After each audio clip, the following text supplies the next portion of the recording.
Hi friends, ఇది రాత్రి దోసల పిండి కలిపి పెట్టుకున్నాను కదా, ఇలా ఫామ్ అయ్యి చక్కగా ఇలాగే ఉంది. నేను ఫ్రిడ్జ్ లో కూడా పెట్టలేదు ఫ్రెండ్స్, బయటే పెట్టుకున్నాను. బయట పెట్టుకుంటేనే చక్కగా పొంగి బాగుంటుంది ఫ్రెండ్స్. కొంచెం సాల్ట్ వేసుకుంటాను. నా దగ్గర రాక్ సాల్ట్ లేదు, మామూలు సాల్ట్ వేసుకుంటున్నాను. వేసుకుని కొద్దిగా వాటర్ వేసుకుని పలసగా చేసుకుని ఈ కన్సిస్టెన్సీలో కలుపుకుని దోశలు వేసుకోవాలి ఫ్రెండ్స్.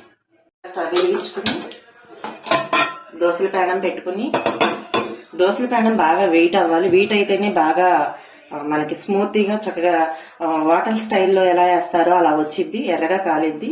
ఇది స్మూత్గా వచ్చిద్ది. ఇలా హీట్ అవ్వాలి.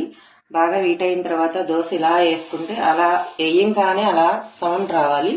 ఇలా పల్స్గా వేసుకుంటే ఎంత పల్స్గా వేస్తే అంత పల్స్గా వస్తుంది ఇది దోశల పిండి.